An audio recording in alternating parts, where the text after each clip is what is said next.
जब प्रकाश जी ने मुझे फोन किया कि आना है, मैंने कहा पक्का। क्योंकि मेरे से आजकल जो मैं बोलता हूं तो बहुत लोगों की भावना आहत हो जाती है, बहुत लोगों को कष्ट होता है, और मैं इसी के लिए बोलता हूं। और सीधा सीधा जो बात हुई है उसको मैं एकदम पंच लाइन में कह देता हूं कि भारतीय संविधान को किससे खतरा है? पाकिस्तान से खतरा है? बांग्लादेश से खतरा है? नहीं। इंडियन कॉन्स्टिट्यूशन से निकला इंडियन रिपब्लिक, और इंडियन रिपब्लिक की वजह से दलितों का एक मिडिल क्लास तैयार हुआ। मैं दलित शब्द से मुझे बहुत मोहब्बत है, और इसलिए मोहब्बत है कि मैं जानता हूं ये बोलने से किसको कष्ट हो रहा है, किसको कष्ट हो रहा है। जैसे ब्लैक इज ब्यूटीफुल, तो दलित एक पॉलिटिकल पंच है, इसमें बहुत लोगों को खराब लगता है, क्योंकि आजकल फिक्टिशियस हिंदुआइजेशन चल रहा है। सब हिंदू हो, बटोगे तो कटोगे। हमको बांटा कौन? सुधरना किसको है? मुझे थोड़ी सुधरना है। जो सत्ता के शीर्ष पर बैठा है, सुधरना उसको है। तो सीधा और सीधा कहिए, सीधा घुमा फिरा के नहीं। इंडियन रिपब्लिक पे और कॉन्स्टिट्यूशन पर हिंदू राष्ट्रवादियों ने हमला बोला है, और वो कौन है? वो आरएसएस है। जब संविधान लागू हुआ, सबसे पहला विरोध किसका था? संसद के अंदर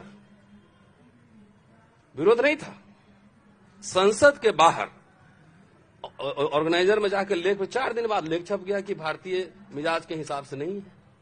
तो आप कौन सा संविधान लागू करना चाह रहे थे? सीधा सीधा मनुस्मृति। तो ये तो खास तौर से भारत के जनता को सीधा लाइन ड्रॉ करना पड़ेगा। देखिए, जवाहरलाल नेहरू, अंबेडकर में बहुत सारे मतभेद थे, लेकिन तब भी एक मॉडर्न रिपब्लिक बनाने पे दोनों सहमत थे।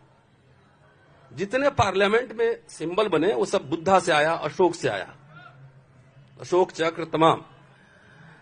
लेकिन ये सिंगल लाने की क्या जरूरत है? वो सिर्फ प्रतीकों का बदलाव नहीं है, वो वैल्यू सिस्टम का चेंज है।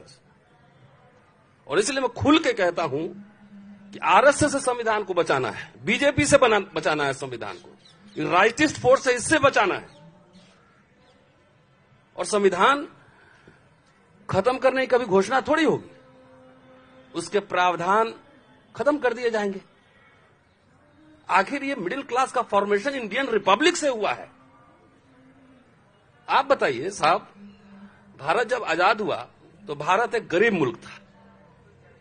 आप भी गांव में पढ़े होंगे, सरकारी स्कूल में, हम भी पढ़े सरकारी स्कूल में। बिना पैसा गरीब मुल्क ने मुफ्त में शिक्षा दी, मुफ्त में।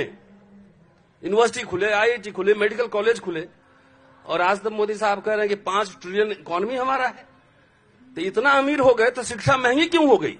सरकारी स्कूल बर्बाद क्यों हो गया?